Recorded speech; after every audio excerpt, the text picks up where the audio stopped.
So you've got this view of oneness. It's expressed fairly coherently in the writings of Eckhart Tolle, his book The Power of Now. And he takes the whole love is everything option and he tries to run with that. But what he ends up doing is he ends up making you believe that there's something wrong with you just the way you are. Because listen, it has to be said, I might have this view that we're all oneness, but this does not divide me from the rest of humanity. I'm not enlightened, and you're unenlightened if you don't grasp it, if you know what I mean. That's not the way it is, but that's the way Eckhart Tolle tries to paint it. He says that people who live with this awareness that everything is one, they're the enlightened. And that's the old game of salvation. I know it's not salvation from hell and you know, you're going to heaven and all that stuff, but it's just this means of separating you out from the common herd, making you better than everyone. And I just don't, that does not resonate with me at all. That's the old religion game being played there. And you know, whether someone believes that we're all one consciousness or whether they don't, you're going to have a life full of experiences. That is the essence of life, not whether you grasp this one single concept or not.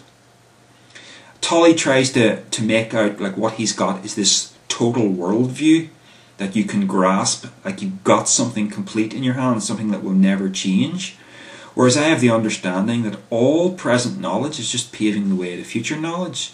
There is no total worldview for us right now, any more than the likes of Plato or Aristotle could have had such a thing back when they were around in BC.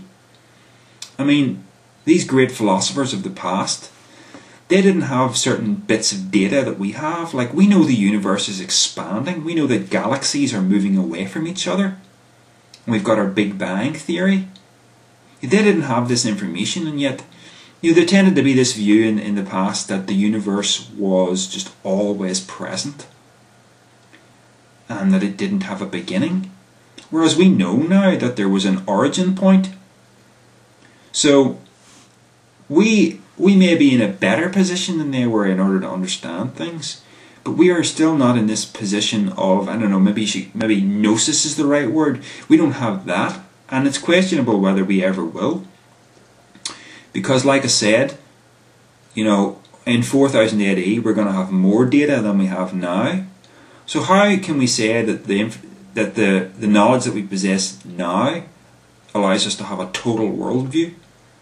No, all we have are insights that we can use to benefit our lives at times. So I'm always on the lookout for what's next, not what's here now. I had a tendency for a while to kind of, you know, try to make a hero out of certain people.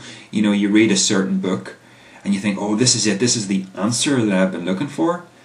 But it ends up slipping through your fingers. It's meant to be that way because there is no actual answer. You're only at a point in time that is arbitrary. There cannot be such a thing as a big answer because there's always something new to learn. The idea of a big answer is just an illusion. So you see why I take the stance that, you know, yes, everything matters and yes, nothing matters. I sort of hesitate to call it a sort of spiritual socialism because that just doesn't sit right with me. But it is this idea that individuality matters, but only in a certain context, if you know what I mean. My life is really just paving the way for future lives that are all me, if you know what I mean, because everything is one. The experience known as Darrell Sloan will be gone. Other experiences will arise. And if I've done anything useful with my life, then maybe it'll be that something I did will be, you know, affect something in the future, even in a minor way. For a lot of people, that might be bringing a child into the world. For me, well, currently anyway, it's, you know, basically communicating insight to other minds that will then take those insights and run with them. And that's my way of sort of focusing on the next, if you like, at the same time living in the now, because the now is the only thing that you really have.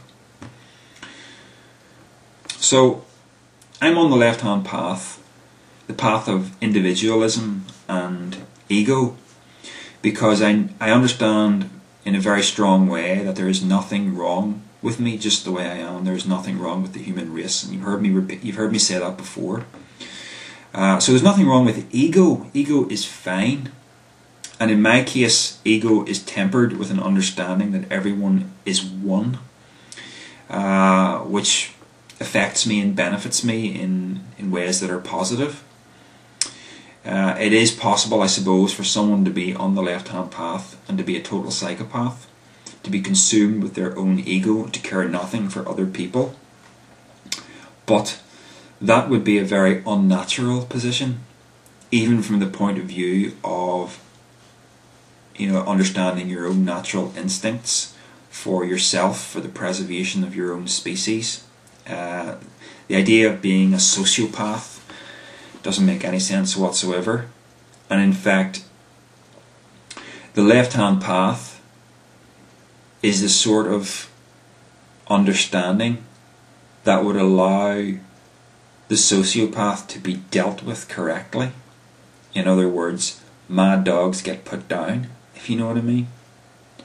So what do you do with a sociopath if you take the view that, we must love everybody?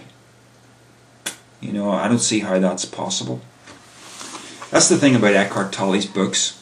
I read The Power of Now, and he tells you to go deeply into the now, and to remove yourself from your life situation and go deeply into the now.